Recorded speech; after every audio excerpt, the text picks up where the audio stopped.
5ই আগস্টের যে পরিবর্তন, এই পরিবর্তনটা কোনো ছোটোখাটো বিষয় না।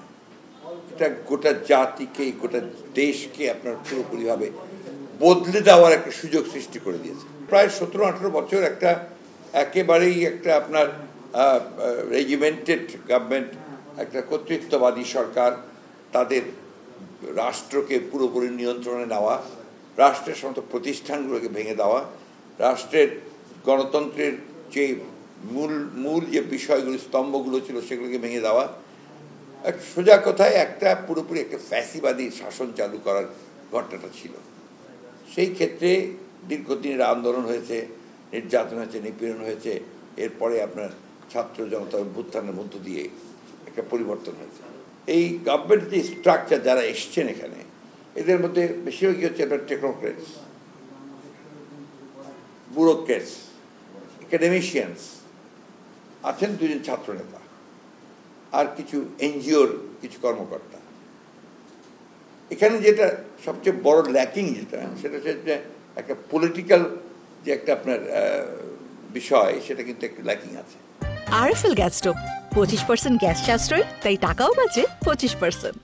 বিষয়টা তো পলিটিক্যাল 100%, তাই না? পরিবর্তনটা পলিটিক্যাল, এর দীর্ঘ আন্দোলনটা পলিটিক্যাল, এর state itself is a political entity, তাই না? তো এখন সেই ক্ষেত্রে ওই জায়গাটা যদি ল্যাকিং হয়, তাহলে আপনার নিঃসন্দেহে কিছু পলিটিক্যাল গ্যাপ থেকে যেতে পারে।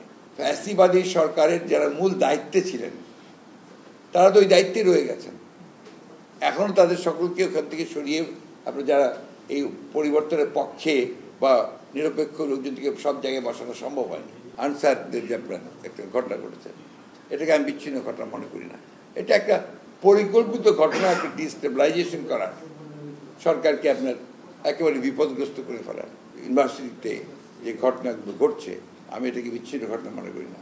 সেই না, এটাকে বিচ্ছিন্নভাবে দেখে এখনই কোনো কমেন্ট করাটা ঠিক হবে না। শেখ হাসিনা পার্শ্ববর্তী দেশের থেকে যে সমস্ত কথা বলছেন, এটা কতটুকু সত্য মিথ্যা আমি জানি না, কিন্তু সেই কথাগুলোও কিন্তু এখানে আপনার বড় ইম্প্যাক্ট তৈরি করছে। তো সব মিলিয়ে বিষয়গুলো আপনার খুব কমফোর্টেবল না। নট দ্যাট যে this government is not serious, এটা খুবই সিরিয়াস। করতে চান, সব কিছু করতে পারেন, কিন্তু কোথাও কোথাও এই ল্যাকিংগুলোর কারণে ঠিক অত, আর আমাদের অতটা আশা করাও বোধহয় ঠিক হবে না। যতটুকু হচ্ছে ঠিক আছে, আমরা সহযোগিতা করি, আমরা দেখি। ইতিমধ্যে তারা অনেকগুলো বড় বড় কাজেও হাত দিয়েছেন, সেগুলো আমরা দেখি। রেগুলার এনগেজ করতে হবে পলিটিক্যাল পার্টিগুলোর সঙ্গে, মেইন পলিটিক্যাল পার্টিগুলোর সঙ্গে তাদেরকে কথা বলতে হবে। ঢাকা বিশ্ববিদ্যালয়ে ছাত্র রাজনীতি কয় মাসের জন্য বন্ধ করেছে? অনির্দিষ্টকালের জন্য। এটাকে আমি পুরোপুরি মনে করি এটা একটা খারাপ পদক্ষেপ। ছাত্র রাজনীতি যদি সুস্থ না হয়, দেশের রাজনীতি সুস্থ হবে না।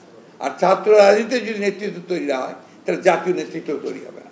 হল দখল, সিট দখল, আপনার ওই যে গণরুম টুম, এগুলো বন্ধ করতে হবে, এবং এগুলো করা যায়, দ্যাট ইজ পসিবল।